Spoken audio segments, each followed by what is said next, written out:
Raja Nebukadnezar membuat sebuah patung emas yang tingginya 60 hasta dan lebarnya 6 hasta, yang didirikannya di dataran Dura di wilayah Babel. Lalu Raja Nebukadnezar menyuruh orang mengumpulkan para wakil raja, para penguasa, para bupati, para penasihat negara, para bendahara, para hakim, para ahli hukum, dan semua kepala daerah untuk menghadiri pentabisan patung yang telah didirikannya itu. Lalu berkumpullah para wakil raja, para penguasa, para bupati, para penasihat negara, para bendahara, para hakim, para ahli hukum, dan semua kepala daerah untuk menghadiri pentabisan patung yang telah didirikan Raja Nebukadnezar itu. Dan berserulah seorang bentara dengan suara nyaring, "Beginilah dititahkan kepadamu, hai orang-orang dari segala bangsa, suku bangsa, dan bahasa. Demi kamu mendengar bunyi sangkakala, seruling, kecapi, rebab, gambus, serdam, dan berbagai-bagai jenis bunyi-bunyian, maka haruslah kamu sujud menyembah patung yang telah didirikan Raja Nebukadnezar itu. Siapa yang tidak sujud menyembah akan dicampakkan seketika itu juga ke dalam perapian yang menyala-nyala." Sebab itu, demi segala bangsa mendengar bunyi sangkakala, seruling, kecapi, rebab, gambus, dan berbagai-bagai jenis bunyi-bunyian, maka sujudlah orang-orang dari segala bangsa, suku bangsa, dan bahasa, dan menyembah patung emas yang telah didirikan Raja Nebukadnezar itu. Pada waktu itu juga, tampillah beberapa orang Kasdim menuduh orang Yahudi. Berkatalah mereka kepada Raja Nebukadnezar, "Ya Raja, kekalah hidup Tuanku. Tuanku Raja telah mengeluarkan titah bahwa setiap orang yang mendengar bunyi sangkakala, seruling, kecapi, rebab, gambus, serdam, dan berbagai-bagai jenis bunyi-bunyian harus sujud menyembah patung emas itu. Dan bahwa siapa yang tidak sujud menyembah akan dicampakkan ke dalam perapian yang menyala-nyala."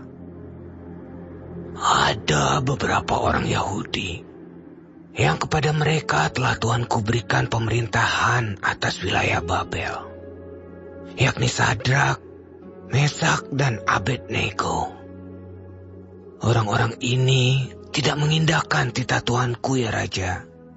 Mereka tidak memuja dewa Tuanku dan tidak menyembah patung emas yang telah Tuanku dirikan.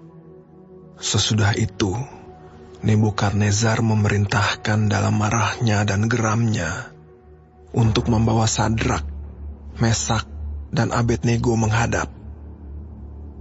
Setelah orang-orang itu dibawa menghadap raja, berkatalah Nebukadnezar kepada mereka, "Apakah benar, hai Sadrak, Mesak, dan Abednego, bahwa kamu tidak memuja dewaku dan tidak menyembah patung emas yang kudirikan itu?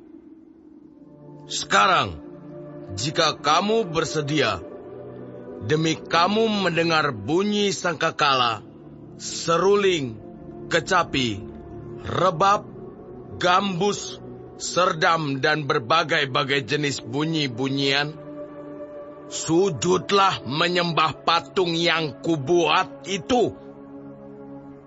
Tetapi jika kamu tidak menyembah, kamu akan dicampakkan seketika itu juga ke dalam perapian yang menyala-nyala.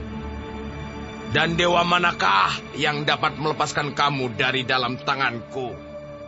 Lalu Sadrak, Mesak, dan Abednego menjawab Raja Nebukadnezar, "Tidak ada gunanya kami memberi jawab kepada Tuanku dalam hal ini. Jika Allah kami yang kami puja sanggup melepaskan kami, maka Ia akan melepaskan kami dari perapian yang menyala-nyala itu, dan dari dalam tangan-Mu, ya Raja. Tetapi seandainya tidak, hendaklah Tuanku mengetahui, ya Raja, bahwa kami tidak akan memuja dewa Tuanku, dan tidak akan menyembah patung emas yang Tuanku dirikan itu. Maka meluaplah kegeraman Nebukadnezar. Air mukanya berubah terhadap Sadrak, Mesak, dan Abednego. Lalu diperintahkannya supaya perapian itu dibuat 7 kali lebih panas dari yang biasa. Kepada beberapa orang yang sangat kuat dari tentaranya, dititahkannya untuk mengikat Sadrak, Mesak, dan Abednego, dan mencampakkan mereka ke dalam perapian yang menyala-nyala itu. Lalu diikatlah ketiga orang itu dengan jubah, celana, topi, dan pakaian-pakaian mereka yang lain, dan dicampakkan ke dalam perapian yang menyala-nyala. Karena titah raja itu keras, dipanaskanlah perapian itu dengan luar biasa, sehingga nyala api itu membakar mati orang-orang yang mengangkat Sadrak, Mesak, dan Abednego itu ke atas. Tetapi ketiga orang itu, yakni Sadrak, Mesak, dan Abednego, jatuh ke dalam perapian yang menyala-nyala itu dengan terikat. Kemudian terkejutlah Raja Nebukadnezar, lalu bangun dengan segera. Berkatalah ia kepada para menterinya, "Bukankah 3 orang yang telah kita campakkan dengan terikat ke dalam api itu?" Jawab mereka kepada raja. "Benar, ya Raja." Katanya, "Tetapi ada 4 orang kulihat berjalan-jalan dengan bebas di tengah-tengah api itu.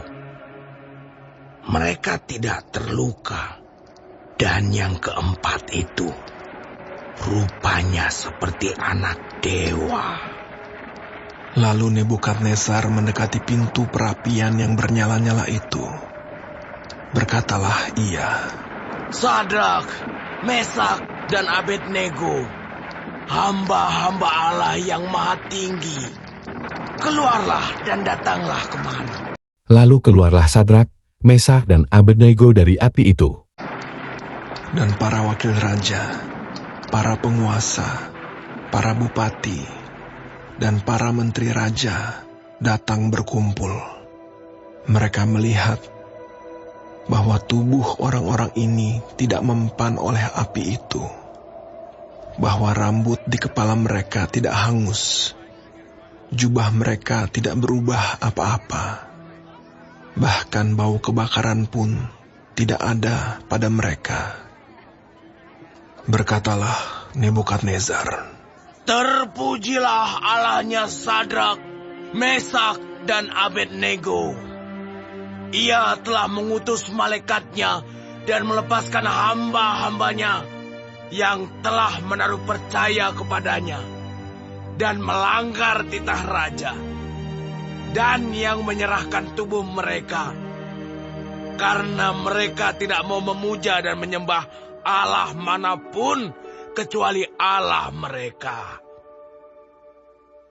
Sebab itu, aku mengeluarkan perintah bahwa setiap orang dari bangsa, suku bangsa, atau bahasa manapun ia yang mengucapkan penghinaan terhadap Allahnya Sadrak, Mesak, dan Abednego akan dipenggal-penggal dan rumahnya akan dirobohkan menjadi timbunan puing, karena tidak ada Allah lain yang dapat melepaskan secara demikian itu." Lalu raja memberikan kedudukan tinggi kepada Sadrak, Mesak, dan Abednego di wilayah Babel.